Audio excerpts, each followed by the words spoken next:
Shit. Hey guys, how's it going? My name is Brayden, and this is my maybe last Medal of Honor Warfighter video. Not like the last video of it, but the last video where I talk about the game and things like that. I might do like a general review, and then if there's like DLC and stuff, but I want to talk about the maps this time around. So, Battlefield 3 launched with 9 default maps, and these maps were very big, they were very detailed, and for the most part, Battlefield 3 had really good maps.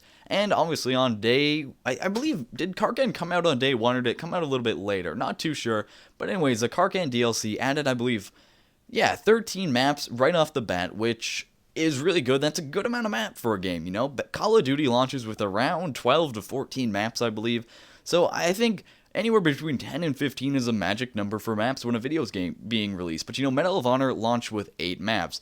The maps aren't particularly large either. If you could imagine Operation Metro and a bit smaller, I think that's kind of how roughly the size of the maps are. I think that's the extent of their size, really. Grand Bazaar, maybe. Grand Bazaar might be a bit stretching it, but I think Operation Metro's a good benchmark. So they're not that big. And since they only had 8 maps, you'd think that they'd be really detailed and they'd play really well because they could put a lot of time into them. What actually ended up happening is a lot of the maps feel very choke pointy, especially in this rush mode or combat mission they call it.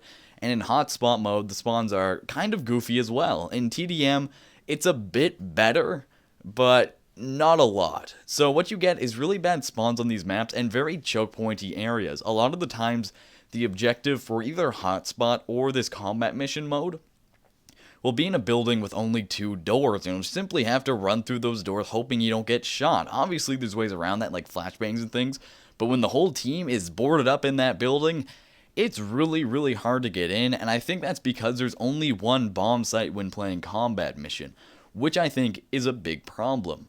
Now, spawn camping, especially in combat mission and hotspot, is a very big problem. It's very, very easy to spawn camp in, what is it called, combat mission, the rush mode.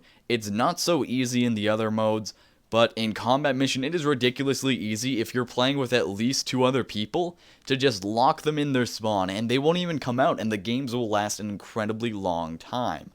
Now, another problem with combat mission or combat mode, whatever they call it, is the maps are so small that it is really, really, really easy to get from one base to another very efficiently. I've completed combat mission games in a matter of 3 minutes, I believe, which is absolutely ridiculous because you can just book it to objective, objective, objective. And another problem is when you're defending in a lot of these modes and then the base moves up and you're in your old base defending the bomb and the bomb has blown up, it will kill you for leaving the combat zone because it pushes the combat zone up, eliminating the last chunk and moving to the new chunk. So if you're still defending, you're going to get killed for being a decent defender and not dying, which is a shame. And also, the bombs kill you, which doesn't really make any sense because that just kind of kicks you in the ass for playing the objective. It's like, hey assholes, don't play the objective. That's not what we do up here. So, in total, I think Medal of Honor has a bit cluster trucky maps. I really don't like them that much. They're very dark too. There's not many colorful ones that is vibrant, you know, they're just kind of dark and pale and scary looking. But anyways, guys, it's been me, Brain. I'd like to know what you think about the maps. Am I being too negative? I don't know. Let's do a brief thing what I think. They're too clustery, the spawns are bad, the game modes are too, like, the game modes don't work for the maps really because the maps are too small, and it's not colorful. So, I'd like to know what you think. Super Brain, love you, love your shoes, and toodaloos.